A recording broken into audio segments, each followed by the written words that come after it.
Welcome to the Finance Club DMS RIT. My name is Gayatri Koth. Today we are going to discuss QIP and FPO. In the last blog, we have seen how the companies are getting funds from the primary market through IPO. But now we will see the different ways for fund generation. So we will discuss QIP, qualified institutional placement. Companies can raise funds with the help of the QIP. Only qualified institutional buyers can invest in this QIP. When companies needs working capital, they always prefer to go with the QIP, which will reduce the time required to raise the funds and complications in the documentation. In the past, when the companies need to improve or expand the business, they always used to prefer ADR, American Depository Receipts, GDR, Global Depository Receipt, FCCB, foreign currency convertible bonds. But when they used to get in the foreign currencies, they have to do the repayment in the foreign currencies, and this will always depend upon the exchange rate of the foreign currency. For this will get always depend upon the exchange rate of the foreign currency. To give a solution for this problem, in 2006 the illegal information is introduced through this QIP. It has its own advantages like quick transactions and money raising. This will only get provided to the institutional investors only. So how we can get benefited from this QIP? If we keep track on this QIP, we can able to understand the exact use of the QIP. By that specific, the company from their plans, we can able to understand the exact use of the funds and can also predict the effect on the company valuation. And from the demand of the QIP, we can able to understand the quality of QIP.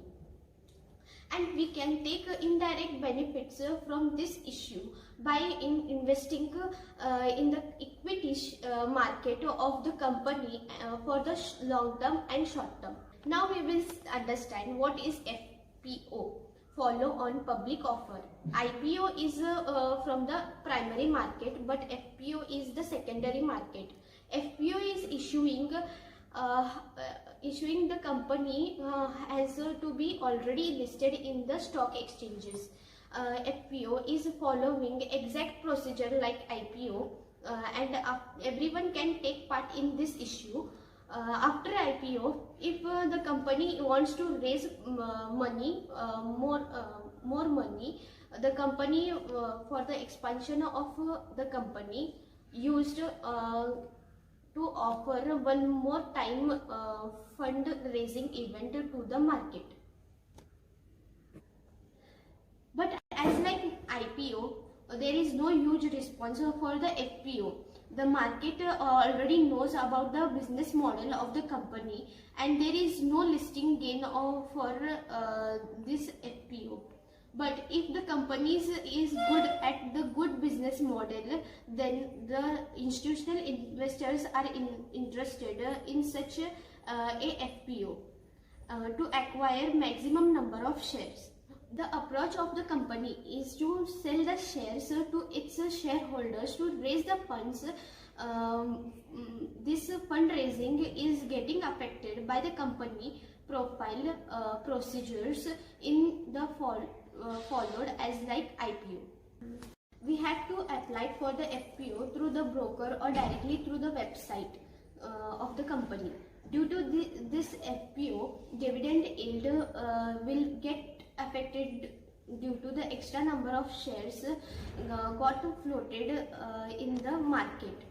When the company declares FPO, we have to sell all our holdings, and we can buy them again in the FPO for the less price.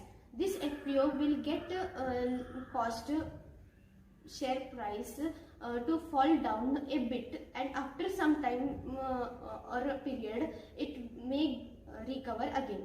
Now we will see one example.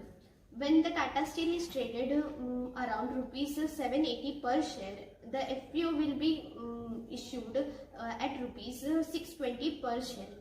Then the stock price will drop drastically, and after some time rally in the metal rock recovered this stock. So this was the information about QIP, Qualified Institutional Placement, and FPO, Follow on Public Offer. So if you like this video, don't forget to share, like and subscribe to our channel.